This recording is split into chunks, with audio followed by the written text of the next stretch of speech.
हम बात करने वाले हैं बॉयलर ड्रम लेवल कंट्रोलर के ऊपर कि ये ड्रम का लेवल को कैसे मेंटेन करता है और जो आपका बड़ा प्लांट है जैसे सुपर क्रिटिकल प्लांट है उनमें ड्रम लेवल कैसे मेंटेन करते हैं। तो चलिए स्टार्ट करते हैं। तो सबसे पहले बताता हूँ आपको, जो बॉयलर फीड वाटर होता है ये कंटिन्यू इवापोरेट होते रहता है और स्टीम जनरेट करते रहता है और वो स्टीम आपकी बॉयलर ड्रम से कंटिन्यू बाहर जाती रहती है फॉर द प्रोसेस। तो उस कंडीशन में क्या होता है कि आपका जितना स्टीम बाहर जा रहा है उतना क्वांटिटी का तो वाटर कम हो जाएगा ड्रम में, तो उस ड्रम के लेवल को आप हमको मेंटेन करना होगा। उस ड्रम के लेवल को मेंटेन नहीं करेंगे तो आपका जो प्लांट है बॉयलर है वो ट्रिप हो जाएगा। तो ये जो ड्रम का लेवल है हम बॉयलर फीड पंप की हेल्प से मतलब उस लेवल को मेंटेन करते हैं। और मैं बताता हूँ किसी किसी प्लांट में आपका जो ये ड्रम होता है वो दो ड्रम होता है, एक या तो कहीं कहीं पे तो एक ही ड्रम होता है केवल स्टीम ड्रम, कहीं कहीं पे दो होता है, एक तो मड ड्रम होता है और एक स्टीम ड्रम होता है। तो चलिए देखते हैं कि जो ड्रम लेवल कंट्रोलर है वो कितने टाइप के होते हैं। ये generally 3 types of level controller. एक तो होता है सिंगल एलिमेंट कंट्रोलर, एक होता है 2 एलिमेंट कंट्रोलर और एक होता है आपका 3 एलिमेंट कंट्रोलर। ठीक, ये तीन टाइप के लेवल कंट्रोलर होते हैं। एक तो सिंगल एलिमेंट होता है, एक 2 एलिमेंट होता है और एक 3 एलिमेंट होता है। तो जो आपका सिंगल एलिमेंट होता है उसके बारे में पहले बात करेंगे। तो जो सिंगल एलिमेंट लेवल कंट्रोल होता है इसका यूज बहुत छोटे प्लांटों में यूज होता है, जहाँ पे लोड वेरिएशन और स्टार्टिंग टाइम में मतलब यूज़ करते हैं जब इसको प्लांट लाइट अप करते हैं, जब आपका लोड 25 से 30% तक रहता है। तो स्टार्टिंग में क्या होता है कि जब फायरिंग करते हैं तो उस टाइम पे स्वेलिंग इफेक्ट आता है ड्रम में, जिससे कि आपका ड्रम लेवल इनिशियली बढ़ जाता है क्योंकि उसमें सडन न्यूक्लियर बॉइलिंग होती है। क्या होता है? सडन न्यूक्लियर बॉइलिंग होती है। तो बताते हैं आपको न्यूक्लियर बॉइलिंग क्या होती है। जब वाटर को किसी कंटेनर में गर्म करते हैं तो जो वाटर के ड्रॉपलेट्स हैं वो सरफेस में मतलब सरफेस से चिपके हुए होते हैं। तो क्या होता है कि जो सरफेस से चिपके होते हैं वो वाटर के ड्रॉपलेट्स आपके जो कंटेनर है वहाँ उसके सरफेस से हीट लेके वो स्टीम बबल में कन्वर्ट होने लगते हैं। और जैसे जैसे इनका साइज बढ़ता है तो वैसे वैसे ये जो बबल है स्टीम बबल ये अपने आप वहाँ से डिटैच होके और मतलब वाटर मॉलिक्यूल में ही ऊपर उठते हैं because of the density difference. क्योंकि जब जैसे ही वो आपका स्टीम ड्रॉपलेट बनेगा तो उसकी डेंसिटी कम हो जाएगी वाटर से। ओके, तो इससे क्या होता है कि वो ऊपर उठने लगते हैं और उसकी जगह पे दूसरा वाटर का ड्रॉपलेट है वो वहाँ पे आ जाएगा, उसकी जगह को ऑक्यूपाई कर लेगा। और ये इसी प्रोसेस को हम न्यूक्लियर बॉइलिंग कहते हैं और ये कंटिन्यू प्रोसेस हमेशा चलता ही रहता है। ओके, तो यही होता है न्यूक्लियर बॉइलिंग।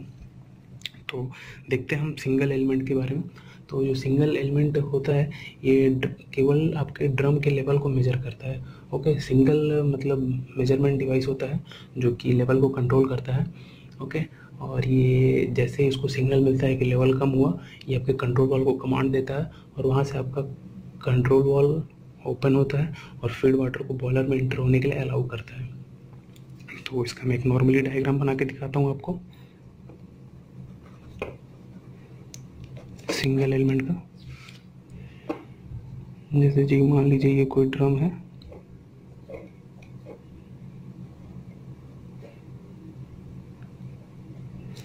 यहाँ से स्टीम का आउटलेट है, स्टीम आउटलेट, और ये आपका लेवल ट्रांसमीटर लगा हुआ है, लेवल ट्रांसमीटर। ओके, और ये इधर से आपका फीड वाटर आ रहा है, feed water from BFP. Okay, तो ये जो सिंगल एलिमेंट है ये क्या करेगा, केवल यहाँ से सेंस करेगा। ओके, यहाँ से सेंस करेगा, यहाँ पे आपका सिंगल एलिमेंट कंट्रोलर लगा रहेगा, सिंगल एलिमेंट कंट्रोलर, और ये इसको फीडबैक देगा। ठीक, यहाँ पे आपका कंट्रोल वॉल्व रहेगा,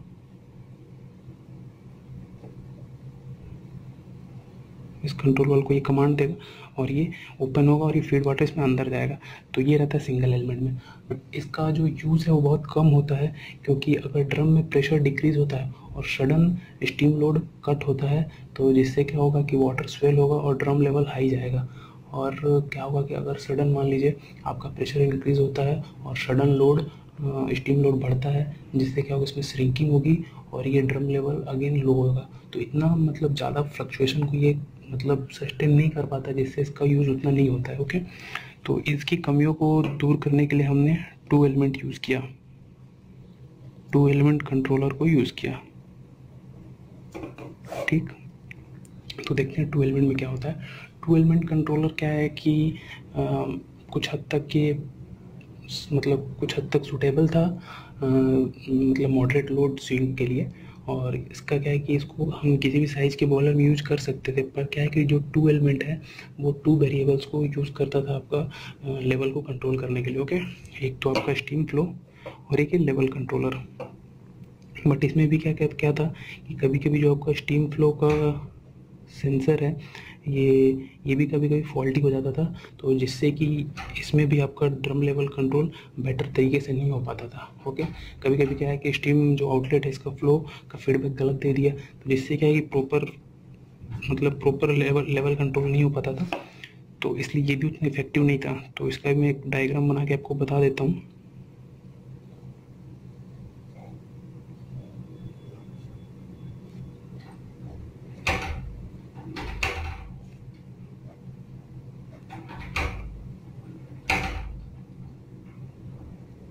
ये स्टीम आउटलेट है और ये आपका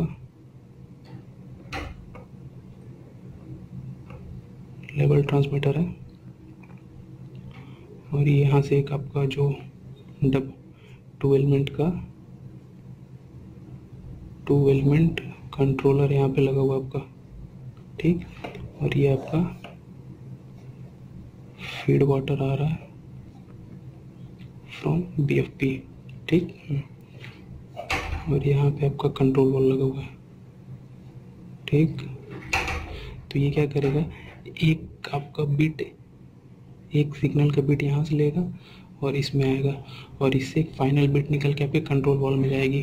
ठीक, तो इसको जैसे ही सिग्नल देगा ये कंट्रोल वॉल्व खोलेगा, वापस आपका ड्रम में पानी जाएगा। बट एक कुछ केसेस में क्या होता था कि आपका ये जो स्टीम फ्लो ये गलत बताता था, जिससे कि हमारा अगेन हमें इसमें डिफ़िकल्टीज होती थी लेवल मेंटेन करने में। तो इन सब डिफ़िकल्टीज को दूर करने के लिए हमने 3rd एलिमेंट मतलब 3 एलिमेंट का यूज़ किया। ओके, 3 एलिमेंट कंट्रोलर, 3 एलिमेंट का यूज़ किया।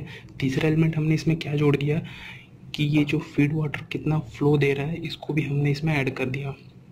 तो इससे क्या है कि हमें इससे क्या है कि हमें हमारा जो कंट्रोलर है इसको प्रॉपर सेंस होने लगा कि कितना स्टीम फ्लो जा रहा है, कितना लेवल है और कितना फीड वाटर फ्लो जा रहा है। इससे क्या है कि प्रॉपर लेवल कंट्रोल करने लगा। ओके, तो इसका भी मैं एक डायग्राम बना के समझाता हूँ, फिर बताता हूँ आपको इसके बारे में।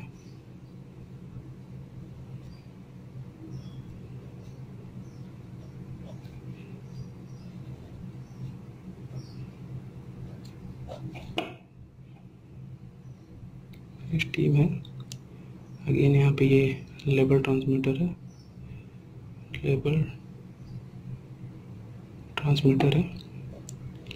और ये आपका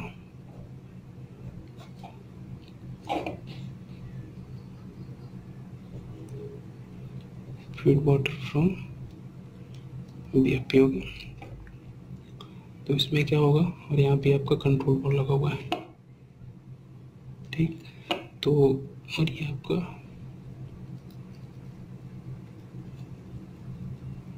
थ्री एलिमेंट कंट्रोलर है।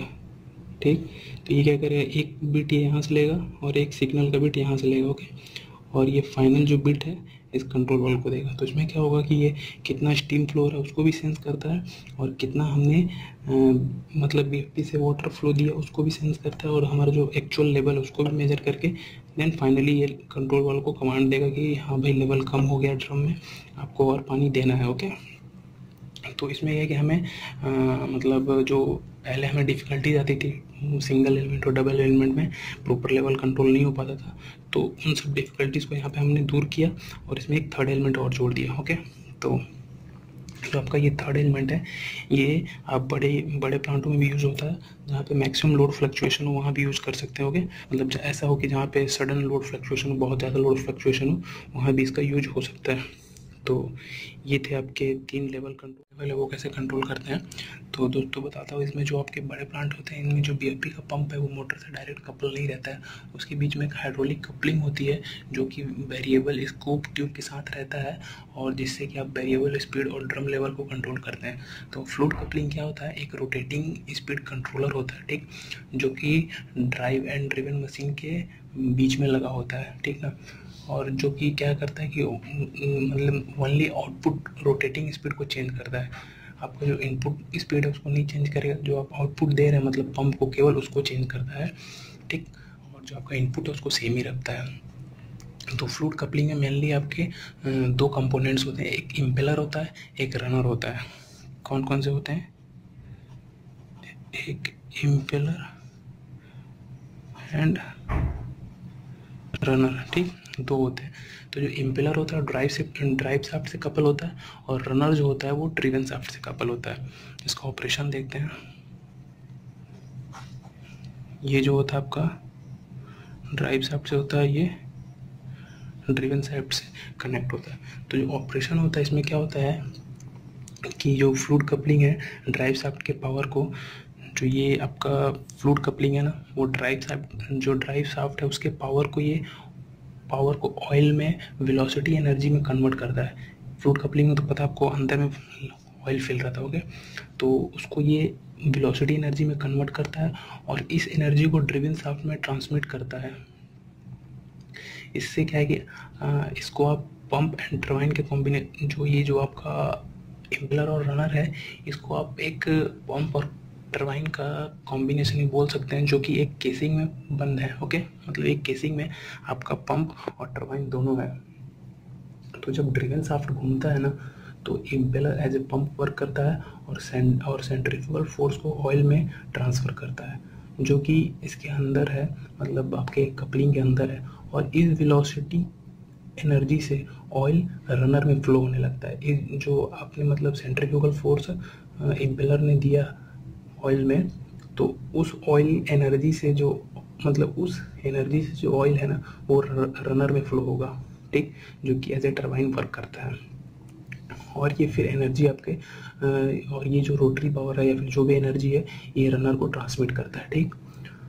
और जो ऑयल फ्लो होता है इम्पेलर से रनर में, उसमें रोटेटिंग स्पीड में बहुत डिफरेंस होता है, जिसको स्लिप बोलते हैं। मतलब कि जो आपका ऑयल फ्लो हो रहा है इम्पेलर से रनर में, तो उसके रोटेटिंग स्पीड में बहुत ज़्यादा डिफरेंस होता है, जिसे स्लिप बोलते हैं। इसी कारण से आउटपुट रोटेटिंग स्पीड जो होता है, मतलब आउटपुट का रोटेटिंग स्पीड होगा वो हमेशा इनपुट से कम होता है, ठीक ना। जैसा कि देखा अपने फ्लूइड कपलिंग में, जो ऑयल की वेलोसिटी एनर्जी है उसको यूज़ करता है पावर ट्रांसमिट करने के लिए, ठीक ना। तो इसमें क्या है कि अगर आप ऑयल का जो अमाउंट ऑफ ऑयल फ्लो है वो इंक्रीज़ कर देंगे इम्पेलर से रनर के लिए, तो जो आपका पावर ट्रांसमिट हो रहा है वो इंक्रीज़ हो जाएगा, जिसका रिजल्ट क्या होगा कि आपका जो आउटपुट शाफ्ट है उसका रोटेटिंग स्पीड भी इंक्रीज़ हो जाएगा, ठीक। अगर आपका जो ऑयल का अमाउंट है उसको आप डिक्रीज़ कर देंगे तो जो पावर ट्रांसमिट है वो भी डिक्रीज़ होगा, और जिसका रिजल्ट क्या होगा कि जो आपका आउटपुट शाफ्ट है उसका रोटेटिंग स्पीड भी डिक्रीज़ हो जाएगा, ठीक।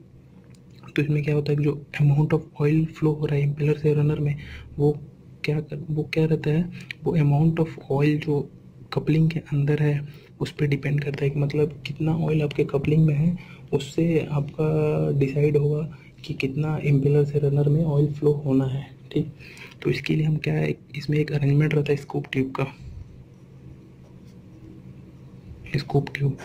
तो स्कूप ट्यूब क्या करता है कि जो आपका आउटपुट रोटेटिंग स्पीड है उसको हम स्कूप ट्यूब से ही कंट्रोल करते हैं। मतलब कि आपका जैसे कि इस आउटपुट शाफ्ट का स्पीड बढ़ाना है तो हम स्कूप ट्यूब से ऑयल की क्वांटिटी बढ़ा देंगे उसमें, ठीक। तो जिससे पावर ट्रांसमिट ज़्यादा होगा, तो आपका आउटपुट जो शाफ्ट है उसका भी स्पीड बढ़ जाएगा। अगर हमें मतलब स्पीड कम करना है, ठीक, स्पीड डिक्रीज़ करना है, तो उसमें क्या करेंगे कि हम ऑयल का जो क्वांटिटी है कपलिंग में वो कम कर देंगे, ठीक। इससे क्या होगा कि आपका जो पावर ट्रांसमिशन कम होगा, जिससे क्या है कि आपके आउटपुट शाफ्ट में जो रोटेटिंग स्पीड है वो भी डिक्रीज़ हो जाएगी, ठीक। तो ये था दोस्तों आज का वीडियो ड्रम लेवल कंट्रोलर पे, और कैसा लगा वीडियो ज़रूर बताएं। वीडियो को लाइक करें, चैनल को सब्सक्राइब करें और अपने दोस्तों के साथ शेयर करें।